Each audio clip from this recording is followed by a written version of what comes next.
அபியும் ராகவும் வந்து ஃபோட்டோ ஷூட்டை நடத்தி முடிச்சுட்டாங்க அப்படின்னு சொல்லிட்டு கேள்விப்பட்ட கிருஷ்ணா என்ன பண்ணார், ரொம்ப டென்ஷன் ஆயிடுறாரு முரளிகிருஷ்ணா. உடனே வந்து இப்படி நடந்திருக்கவே கூடாது, என்ன படி இந்த லாவணியா அப்படின்னு சொல்லிட்டு செமையாக டென்ஷன் ஆகிறாரு. இவங்க 2 பேரும் இப்படியே விட்டு அவ்வளோதான், 2 பேரும் வாழ ஆரம்பிச்சிடுவாங்க, இதை நான் விட மாட்டேன் அப்படின்னு சொல்லிட்டு யோசிச்சுட்டு இருக்காரு. இந்த சூழ்நிலை லாவணியா வந்து பயங்கரமாக புலம்புறாங்க. என்னால் இதை தாங்கிக்கவே முடியல, வேறு வழியே கிடையாது, நீங்கள் சொன்ன மாதிரி விஷயத்தை நான் செஞ்சிடறேன் அப்படின்னு சொல்லிட்டு சொல்லிடுறாங்க. சரி அப்படியே செய்ய அப்படின்னு சொல்லிட்டு ஃபோனை வச்சிடறாரு கிருஷ்ணா. என்ன கிருஷ்ணா எல்லாம் ஓகே தானே? எல்லாம் ஓகே தான். கரெக்டாக வந்து ராகவ் வந்து ப்ரப்போஸ் பண்ணுற அன்னைக்கு தான் இருக்குது எல்லா கச்சேரியும். அன்னைக்கு தான் வந்து ராகவுக்கு நான் கொடுக்குற அதிர்ச்சியில் ராகவ் வந்து எழவே முடியாது. அப்படி தான் பண்ணணும், அந்த ராகவுக்கு சரியான அடி கொடுக்கணும், அபியும் ராகவும் பிரியணும், அதுதான் நம்மளுக்கு வேணும், அதுக்கேற்ற மாதிரி இவங்களுக்குள்ளே காய் நகர்த்தணும் அப்படின்னு சொல்லிட்டு முடிவு பண்ணுறாங்க. இந்த சூழ்நிலை ராகவ் என்ன பண்ணுறாரு, இன்றைக்கி எப்படியாவது அபிக்கு ப்ரப்போஸ் பண்ணி ஆகணும், இன்றைக்கி தான் வந்து காதல் தினம், இன்றைக்கி நைட்டே அவளுக்கு ப்ரப்போஸ் பண்ணிடலாம் அப்படின்னு சொல்லிட்டு முடிவு பண்ணுறாரு. அதன்படியே ஒரு ரூமை போய்ட்டு நல்லா அலங்கரிக்கிறாரு. அவ்வளோ அழகாக அலங்கரித்து சூப்பராக வச்சிடுறாரு. இங்கே வந்து அபி வருவா, வந்து பாப்பா அப்படி சொல்லிட்டு அபியை கூப்பிட்றதுக்காக போகிறாரு. அதுக்கு முன்னாடி அபியும் வந்துடுறாங்க உள்ள. ரூமில் வந்து அபிக்கிட்ட வந்து ராகவ் வந்து ப்ரப்போஸ் பண்ணுறாரு. ரிங்கையும் போட்டு விடுறாரு.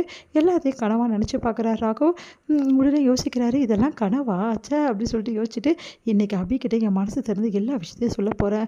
அதுக்கப்புறம் என்ன, அபி கண்டிப்பாக வந்து என்னை ஏற்றுப்பா, நாங்கள் 2 பேரும் காலம் ஃபுல்லாக சந்தோஷமாக வாழ போகிறோம், இதுக்கப்புறம் எங்கள் வாழ்க்கையை நாங்கள் ஆரம்பிக்க போகிறோம், உண்மையான ஹஸ்பண்ட் ஒய்ஃபாக நாங்கள் வந்து எங்கள் வாழ்க்கை தொடங்குவோம் அப்படின்னு சொல்லிட்டு யோசிக்கிறாரு. அபியை வந்து உள்ளே கூட்டிகிட்டு போகணும்னு சொல்லிட்டு ஹாலுக்கு வராரு. எங்கள் அபி வந்து அப்படியே யோசனையாக இருக்காங்க. உடனே வந்து அஞ்சலிக்கு உடம்பு சரியில்லை, யாரும் பார்த்துக்கிறதுன்னு தெரியல, நான் பார்த்துக்கிறேன் அப்படின்னு சொல்லிட்டு அபி போகிறாங்க. ஐயோ அபி போகிறாளே அப்படின்னு சொல்லிட்டு யோசிக்கிறார் ராகவ். அப்போ அபி ரூமுக்கு வரமாட்டாளா? தவிடா, நல்லா தவி ரூமுக்கு வருவா, அபிக்கு வந்து நல்லா வந்து லவ்வை சொல்லலாம்னு நினச்சியா? அவள் ரூமுக்கு வந்தால் தானே இந்த விஷயம் தெரியும், அவள் ரூமுக்கே வர முடியாது, ஏன்னா அந்தளவு வந்து நான் போட்ட பிளான் அப்படி, அஞ்சலிக்கு உடம்பு சரியாத மாதிரி நான் பண்ணி வச்சிட்டேன், அதனால் அஞ்சலி கூட தான் அபி இருப்பா அப்படின்னு சொல்லிட்டு நிம்மதி அடைகிறாரு. இந்த விஷயம் இன்னையோட க்ளோஸ் நினைக்காது, நாளைக்கு தாண்டா இருக்குது உனக்கு எல்லா பிரச்சனையும் அப்படின்னு சொல்லிட்டு யோசிக்கிறாரு கிருஷ்ணா. இங்கே வந்து அபி வராதால அந்த ரூமெல்லாம் பார்த்துச்சா, இவ்வளோ அலங்காரம் பண்ணனே, கடைசியில் அபி வரவே வரலையே அப்படின்னு சொல்லிட்டு மனசு கஷ்டப்படுறாரு நம்ம வந்து ராகவ். அதனால் அபிக்கு வந்து ஒரு போஸ்ட் வருது, அதை பார்த்து அபி அதிர்ச்சி அடைகிறாங்க. என்ன போஸ்ட் இது அப்படின்னு சொல்லிட்டு பிரித்து பார்க்குறாங்க. செம்மையாக டென்ஷனாக ஒரு ராகவ் கிட்ட வராங்க. ராகவ் உங்ககிட்ட கொஞ்சம் பேசணுன்றாங்க. என்ன பேசணும் அபி, எனக்கு நல்லாவே தெரியும், இங்கே பார்த்தியா ரூம் எப்படி அலங்காரம் பண்ணியிருக்கேன்னு சொல்லிட்டு அப்படின்னு. நேற்று நைட்டு நீ வருவேன்னு நினச்சா அபி, வரல, உங்ககிட்ட ஒரு முக்கியமான விஷயத்த சொல்லணும் அபி அப்படின்னு.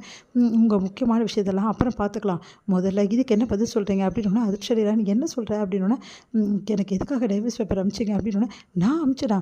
ஆமாம் நீங்கள் தான் அனுப்பிச்சிருக்கீங்க, நான் தான் இந்த வீட்டை விட்டு போயிடுறேன்னு சொல்லியிருக்கேன்ல, கரெக்ட் டைம் வந்து நான் போயிட போகிறேன், அதுக்கு முன்னாடி எதுக்காக இந்த வேலையை பண்ணிங்க, ஏன் மியூச்சுவலாக பிரிஞ்சிடலான்னு உங்களுக்கே தெரியும்ல, நான் பிரிய தானே போகிறோம், அதுக்கு முன்னாடி இந்த மாதிரி வேலையெல்லாம் செஞ்சு வச்சுருக்கீங்க, சரி நீங்கள் தான் மனுஷனா அப்படின்னு சொல்லிட்டு கேட்குறாங்க.